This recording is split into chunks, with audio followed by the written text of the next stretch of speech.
네, 반갑습니다. 안녕하십니까. 예, 예. 예, 반갑습니다. 요즘 뭐 국회에서 맹활약했는데 정기국가 최고의 스타지 않나 이랬는데 지금 국회가 지금 국정감사 이래 돼가지고 조금 착잡하겠습니다. 안타깝게 그지 없습니다. 이게 이제 고금리, 고환율, 뭐 고물가에서 삼고시대의 민생은 되게 힘든데 이 윤석열 정권은 해야 할 일을 하는 것이 아니라 하고 싶은 일을 하는 것 같아요. 하고 싶은 일. 예, 예. 정부가 해야 할 일을 해야 되는데, 그러니까 민생 경제를 살피고 여야 간의 협치를 해야 되고, 그러면서 국회를 좀 존중하면서 어찌됐든 여소야대 국면에서 이걸 잘 풀어나가야 성공한 대통령으로 자리매김할 텐데 그런 거는 안중에 없고 완전히 이걸 협치가 아니라 이 대치점에서 전국을 풀어나가는 것 같아요. 지난번에 국정감사 때 우리 당을 침탈하기 위해서 들어왔다가 첫날은 이제 밤 11시에 갔죠. 근데 그 다음에도 국정감사 마지막 날에 아침에 이 우리 당직자들 출근하는 거예요. 그 틈에 들어와 가지고 결국은 이 당사에 뭐 그 김용이라는 분이 이 10월 11일 날 임명을 받았어요. 그러니까 당사에 나온 지도 나와서 있은 지도 뭐 3시간 있었다고 그러고 그 공동으로 쓰는 방인데 굳이 거기 중앙당을 침탈할 이유가 뭐가 있겠는가. 그것도 국정감사 마지막 날. 그 다음 날은 또 대통령 시정연설이 있는 날인데 그러니까 여야 협치를 완전히 이 윤석열 정권은 깨고 있다. 그게 저는 너무나 안타깝고 실제로 가져간 것도 민주정권의 당직자 명단밖에 가져간 게 없거든요. 그러니까 결국은 그건 그림을 만들기 위한 것이 아닌가 이런 생각 속에서 보면은 우리 국민들이 봤을 때도 이런 검찰에 대해서 누가 지지를 하겠습니까? 그리고 이런 검찰이 수사를 한 부분이 과연 공정하다고 생각하겠는가? 그리고 시정연설에 민주당은 그 보이콧을 하고 그 지금 정부 여당 입장에서는 윤석열 정권 그 퇴진하라 그 부분에 민주당이 좀 연계되어 있는 거 아닌가 이런 의심도 하고 있고 전당대회부터 말이 많았잖아요. 이재명 당대표가 막상 되고 나면은 방탄국회 방탄정당이 될 수밖에 없다. 그 이야기들이 지금 대두되고 있거든요. 과거의 정치적 역사를 보면은 옛날에 차떼기 정당 뭐 자금 뭐 돈 차로 막 해가지고 차떼기 정당 했을 때도 우리 이 정부가 들어섰을 때 그 당에 대해서 그렇게까지 강하게 조사하거나 뭐 지금처럼 이렇게 탄압하거나 그러지 않았어요. 죄를 졌으면 벌을 받아야죠. 근데 이거는 당 대표 전임 문재인 대통령을 초점에 맞춰서 끼워 맞추기 수사로 가는 것 같은 그런 느낌을 받아요. 그래서 우리 국민들 여론조사를 이렇게 해보면 52.7%가 지금 이 수사에 대해서 공정치 못하다. 57.2%가 이 검찰의 수사에 대해서 불신을 갖는다. 뭐 이런 조사도 나오는 거 아니겠어요? 그래서 이 부분에 대해서 이게 방탄이다 이런 것이 아니라 아니 우리 당사에 뚜렷한 근거도 없이 압수수색을 들어온 부분에 대해서 어느 국회의원이 그냥 이 의정활동, 국정감사에만 전념할 수 있겠어요. 그러니까 이런 부분을 방탄으로 모는 것이 아니라 적법 절차에 의해서 해라. 그러니까 우리가 특검을 하라는 거 아니었습니까? 특검. 대선 때부터 해서 작년에 문재인 대통령이 국회에 와서 시정연설할 때 국민의힘의 국회의원들이 본회의장에서 특검 수용하라고 이 손 피켓을 팻말을 들고 했어요. 그리고 특검을 받지 않는 자가 범인이다. 뭐 이런 얘기까지 하면서 강하게 한 거 아닙니까? 근데 지금 이재명 대표는 특검 하자. 근데 못하겠다. 물타기다. 이렇게 나오는 거 아니에요. 그러니까 저는 이걸 너무 정쟁으로만 가고 이거를 야당의 이 보복 수사, 정치 탄압 이거는 안 되지 않겠는가 이런 생각을 갖는 거죠. 여소야대 국회에서 민주당이 지금 그 야잖아요. 야기 때문에 국회 수도부로서 국정 운영에 차질이 있다면은 민주당 또 책임론에서 자유로울 수만 없지 않겠습니까?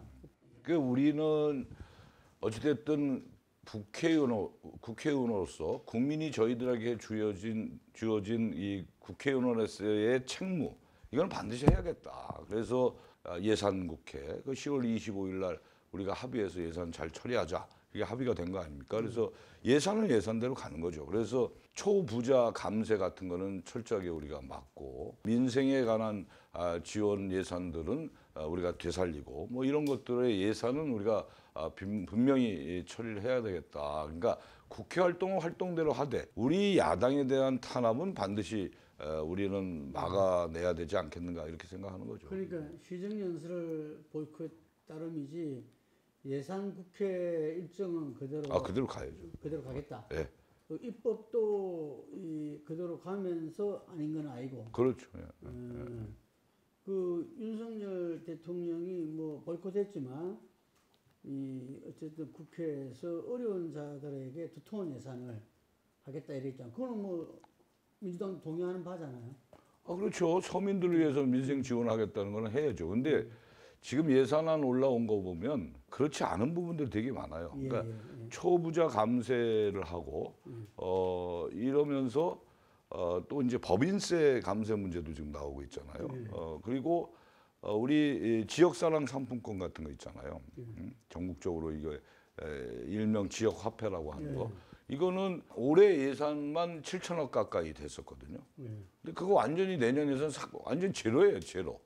지역 경제 활성화에 기여했는데 지역 경제 활성 왜? 지역 경제 활성화가 되고 하는데 그거 완전 제로로 만들어 놨다니까. 그래서 우리가 상임위에서 행안부 장관한테 이건 살려야 된다. 그러니까 행안부 장관도 동의했어요. 그래서 기재부 장관과 협의하겠다. 그래서 우리가 이번에 이제 상임위의 예산안을 또 우리가 의결해야 되잖아요. 그게 이제 그런 것들은 좀 추가로 더 넣고 증액시키고 뭐 이런 것들을 반드시 저희가 할 거고 우리 상임위만 보더라도 법안 심사 또 예산안 심사 다 이게 여야 간의 합의를 봐서 이제 진행을 하고 있죠. 근데 청년 취업 문제라든지 이런 부분에 대해서도 예산에서 상당 부분이 삭감됐죠. 이야기가 많아요. 네, 삭감됐죠. 그거 좀 안 맞잖아요. 안 맞죠.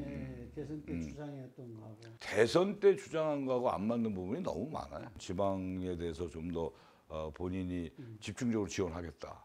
이런 것도 지금 뭐 제대로 안 되고 있잖아요. 취임 100일 이 기자회견이나 이런 것도 시정연설 여기에서도 지방 소멸에 대해서 지방 자치주권에 대해서 별로 언급을 안 하거든요. 그러니까 이게 이제 말뿐인 이 정치 행태가 아니라 나는 이제 실질적으로 우리가 소외받은 분들에 대한 이런 지원들, 민생 지원 뭐 이런 것들은 반드시 우리가 챙겨야 되겠다. 뭐 그런 걸 갖고 있는 거죠. 옛날에 우리가 여야가 국회에서 강대강 대결을 할 때는 대부분 이렇게 그 예산이라 이런 부분에 보이콧 전술을 많이 썼거든요. 근데 그건 이제 그렇게 안 한다는 이야기죠. 그렇죠. 이번에는 왜냐하면 우리가 민생 문제나 해야 할 예산들이 많기 때문에 그리고 또 일하는 국회상을 정립시켜야 되겠다. 다수당의 입장에서 그런 것을 정쟁으로 예산이나 법안을 국회 책무를 정쟁으로 갔을 때 우리한테 국민들이 보는 시각이 저는 온전치 못할 것이다 이렇게 생각해서 예산, 법안, 국회 활동 이건 하되 이 야당에 대한 탄압, 정치 보복 이런 걸 막아내고 이런 것들을 해야 되지 않겠나. 실질적으로 투트랙이네요. 투트랙이죠. 그게 의총에서 결정되는 겁니까? 뭐 의총에서도 그런 얘기가 많이 나오고 뭐 박홍근 원내대표도 그 얘기를 하고 지금 이재명 대표도 그 얘기 하는 거 아니에요? 어저께도 우리가 여기서 집회했을 때도 이재명 대표가 그런 얘기를 하는 거죠. 그 국민들은 그럼 좀 안심을 할 수 있겠는데. 그렇게 가야 돼요. 그거 가야 맞습니다. 이재명 사벌 리스크 그 표현도 문제가 있다고 그러는데 어쨌든 대장동 문제는 대선 내내 이야기가 됐지 않습니까? 근데 그 부분에 있어가지고 이번에 처음으로 그 유동규가 김용 민정원 부원장한테 이 불법 정치 자금을 줬다 하는 것이 이제 드러나서 구속돼 있어요. 그래서 일반 국민들은 구속영장은 재판부가 판사가 하는 거니까 이거 뭐 근거 있는 거 아니냐 이런 이야기들 많이 하거든요. 우리 의원님 그거 잘 아시리라 보는데 어떻습니까? 뭐 저도 잘 모르죠. 그 안의 상황을 제가 알 리가 아니, 없지만 잠시 듣는 이야기가 있죠. 알 리가 없지만 이재명 당대표는 본인은 절대 아니다. 이렇게 얘기하는 거예요. 우리 의총이나 이런 데서 자기는 절대로 돈을 받지 않았다. 이제 이렇게 되는데 어찌됐든 그거는 이제 법적으로 이제 검찰에서 어떻게 이제 수사가 이루어질지는 보긴 봐야 되는데 이게 만약에 이 문제가 된다면 그건 이제 엄청난 민주당의 파란이 올 수가 있죠. 근데 제가 보기에는 이게 무슨 대선 자금을 썼다고 지금 얘기하는데 그거의 근거를 검찰은 전혀 찾아내지 못하고 있는 거예요. 그러니까 목표를 설정해놓고 계속 목을 옥죄는 이런 형태의 수사로 가는 거 아닌가 이런 생각을 좀 갖는 거죠. 유동규 진술밖에 없죠. 그렇죠. 그러니까 유동규 진술밖에 없는 거예요. 그거를 법이라는 게 한쪽 진술만 갖고 할 수 있는 게 아니잖아요. 이쪽에 유동규 진술의 상대가 어떻게 얘기하고 어떻게 입증시키느냐에 따라 또 달라지는 거니까 좀 안타까운 거죠. 그러니까 검찰은 한쪽 얘기만 듣고 이렇게 계속 흘러가는 건데 저는 이런 생각이 들어요. 피의자 사실 공표죄라는 게 있잖아요. 아직은 조사 단계에 있는데 매일 신문에 나오고 방송에 나오는 거 아니에요? 어디 압수수색했다, 어디 압수수색했다, 누가 체포됐다, 뭐 이런 게 계속 나오는데 아니 윤석열 대통령의 장모되는 최은순 씨 같은 경우에는 이 경기도 양평 공흥동의 이 농지도 불법으로 취득하고 임야하고 해가지고 아파트를 줘서 저희들이 대략 추산한 것만 해도 상당한 이익을 냈는데 이게 문제가 됐는데 그래서 경기도청에서 감사를 해서 수사를 의뢰한 사건이에요. 그리고 대부분의 언론에서 적시된 부분이 대부분 사실로 인정된다. 이걸 경기도의 감사관실에서 발표를 한 거예요. 근데 그거에 대해서는 본인들은 수사를 한다고 해요. 국가수사본부장이. 전혀 우리는 모르고 있잖아요. 국민들은 아무도 몰라. 그 흔한 압수수색도 한 적도 없고 그 회사나 뭐 집이나 뭐 이런 쪽에 압수수색 한 적도 없고 양평군청 하나 작년 연말에 압수수색한 거 외에는 하나도 없는 거예요.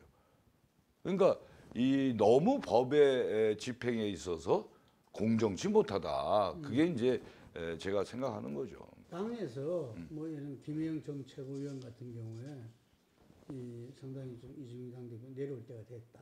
뭐 이거 가지고 상당한 반발이 있기도 하고 했는데 어쨌든 당으로서는 뭐 부담스러울 수밖에 없잖아요. 당 대표가 지금 그러니까. 근데 당은 아까 말씀하신 대로 본인도 포함해서 투트랙을 가겠다. 예산과 입법은 정상적으로 이 거대 야당의 역할을 하겠다. 요건 요거대로 대응하겠다. 뭐 그런 거잖아요. 그렇죠. 뭐 그리고 우리는 특검을 해라. 그럼 객관적으로 수사 받겠다. 특검해라. 지금은 목표를 설정해 놓고 옥죄는 모습으로 가니까 이건 공정치 못하다. 국힘은 이 특검은 검찰 수사가 끝난다면 하는 거다. 이런 논리를 피잖아요. 그러니까 물타기 한다고 그러는데 제가 보기에는 오히려 국힘에서 강력하게 특검을 주장했던 사람들 아니에요. 그전에 그랬죠. 그럼. 그때 그러니까, 문재인 정부 시절이었으니까. 그러니까 저는 이 특검을 하면서 객관적으로 수사를 한번 해보자. 그리고 최은순 씨 같은 경우도 특검이 됐든 국정조사가 됐든 뭔가를 해야죠. 거기도. 그래서 공정하게 그건 조사를 해야 된다 이런 입장이고 저는 당대표가 이럴 때 역사에서 내려와야 된다 이런 거는 아직 지금 수사 중인데 그거는 지금 너무 이 성급한 발언이다. 오히려 이럴 때는 우리가 단합되는 모습이 더 중요하다. 민주당은 단합돼야 돼요. 지금 상황이. 지금 만약에 분란이 일어나거나 이 대표의 이 수사에 대해서 이 갑론을박을 하거나 이렇게 패가 갈라지면 민주당은 내가 보기에는 그 앞으로 내후년도에 총선인데 과연 이 총선을 잘 극복할 수 있겠는가 이런 생각을 하죠. 그래서 지금 이 수사 국면을 보거나 당에 대해서 압수수색하고 침탈해서 들어가는 경우 이런 걸 다 일련의 과정을 봤을 때 또 문재인 대통령 전임 정권까지도 이렇게 봤을 때는 민주당은 지금은 단합 단결해야 할 때다. 저는 그렇게 보는 거예요. 민주당이 투트랙으로 나간다면 중도층도 이해할 수 있을 것 같아요. 그럼요. 제가 볼 때는 그런 이야기를 좀 들었습니다. 당연히 그렇게 민심의 바다에 있는 국회의원이니까. 그런 얘기를 다 하죠. 지금 이 다수당으로서의 국회의원으로서의 역할 책무는 반드시 해야 된다라는 게 국민적 여론이고 또 윤석열 정부의 무능과 무책임 이런 부분에 대해서는 좀 세게 싸워줘야 된다. 이런 게 대부분 국민들 중도층도 마찬가지고요. 지금 서해 피계 강조 북송 이 문정부 외교 안보 라인이 전부 수사 대상에 올라 있습니다. 지금 뭐 국방장관 구속도 되고 그래서 그 칼 것이 문재인 전 대통령에 가 있다. 뭐 이런 요구도 있거든요. 이건 어떻게 보십니까? 끼워 맞추기식 수사를 하는 것 같아요. 대통령 후보였던 제1야당의 당대표와 전임 대통령을 끼워 맞추식으로 이제 주변을 옥죄해서 결국 초점은 두 사람에게 가는 이런 것들이 되는 것 같다. 그러니까 국민들도 그렇게 생각하는 거예요. 그러니까 아까 여론조사 결과가 그렇게밖에 나올 수밖에 없는 이런 상황인데 이거는 이렇게 정쟁으로 가서는 대한민국의 이 비전을 그릴 수가 없다. 정권이 결국은 이게 야당의 협치를 얻어낼 수도 없는 것이고 이런 부분들을 빨리 좀 정리를 하지 않으면 지금 이 현 정권이 지금 20%대에 몰려 있는 것도 지지율이 다 이게 하나의 연동된 것이 아닌가 이렇게 보는 거죠. 그 정세균 지금은 그 상임 고문이죠. 네. 이낙연 전 총장도 상임 고문이신데 당이 이렇게 흔들리고 힘들 때 좀 어른들이 강한 좀 버팀목이 돼야 되지 않나 이러는데 최근에 뭐 이렇게 그 당을 위해서 활동하시는 바가 있나요? 한 분은 미국 가 계시죠. 한 분은 이제 미국에 뭐 6개월 과정으로 해서 미국에 가 계시고 정세균 전 총리는 노무현 재단 이사장을 그렇죠. 하면서 얼마 전에는 이제 노무현 재단을 새로 져가지고요. 그 개관식도 하고 뭐 아마 토론회도 하고 뭐 이런 과정을 계속 하시는 것 같아요. 그리고 며칠 전에는 이제 보름 동안에 미국에 펜실베니아 대학에서 초청을 해가지고 거기서 이제 강연도 한 3번 하시고 토론회도 하시고 국제 정세나 이런 거에 대해서 또 토론회도 하고 이러고 한 3, 4일 전에 들어오셨어요. 근데 어찌됐든 뭐 때가 되면 또 말씀을 하시겠죠. 그럼 이제 이 당에 대한 부분 답답한 심정이야 왜 없겠습니까? 근데 지금은 이제 좀 상황을 좀 봐야 할 필요성이 있다. 좀 그렇게 생각하는 거예요. 민주당 하면은 뭔가 이렇게 이 대책이 있어야 된다고 하는 게 이른바 팬덤 정치, 개딸 지지층으로 표현되는 이 부분들이 실제로 국민의 대표 헌법기관 국회의원들의 활동을 갖다가 상당히 위축시키는 자기들하고 생각이 다르다면은 그거는 이제 이재명 대표도 거기에 대해서는 좀 이렇게 이 우려 의사도 표명도 하고 했어요. 근데 여전히 지금도 그렇거든요. 우리 의원님도 그런 문자 받아봤습니까? 많이 받았죠. 근데 자기들 생각만 다르면 좀 그런 것 같아. 그렇죠. 근데 요즘은 이제 제가 국정감사나 이 상임위 때 이제 이 윤석열 정권이나 뭐 이런 거에 제가 이제 어느 정도 강하게 발언하면 또 잘한다 그러고 그런데 저는 뭐 우리 팬덤 정치는 팬덤이 있을 수밖에 없어요. 그걸 뭐 없애자 이건 아니고 다만 팬덤이 형성되더라도 서로의 이 존중해야 줘야 할 부분들은 좀 갖춰줘야 된다. 너무 인격적인 모욕이나 하지 못할 말들을 문자로 남겨서 하는 거는 제가 보기에는 그거는 정치에도 도움이 안 되고 당에도 도움이 안 되고 앞으로 미래의 비전에도 좀 도움이 되지 않는다. 이렇게 생각을 해요. 누군가는 그러더라고요. 그 부분에 당 지도부가 흔들리지 않으면 된다. 이런 말 하더라고요. 아, 그렇죠. 네. 저도 거기에 동의해요. 그게 뭐 나중에 워낙 권리당원 위세가 세니까 공천 과정에서도 불이익이 있을까 걱정도 하시더라고요. 그건 어떻습니까? 지금 우리 구조가 권리당원 분들이 거의 이제 이 당의 향배나 네. 앞으로의 이제 공천 과정이나 뭐 이런 거에 많이 작용을 하는 건 사실인 것 같아요. 당원당도 그렇게 돼 있잖아요. 돼 있어요. 그래서 이제 의원들이 이제 좀 걱정하는 부분은 있는데 하여간 저는 그런 팬덤이나 권리당원들의 이 발언이나 의지 표명 이런 거는 할 수밖에 없다. 또 그게 정당이 건강하게 되려면 그게 이루어져야 된다. 그러나 인격적인 모욕이라든가 또 의원의 활동에 대해서 정말 입에 담지 못할 이 욕설이라든가 이런 것들은 좀 앞으로 좀 자제해야 된다 이런 생각이 있는 거죠.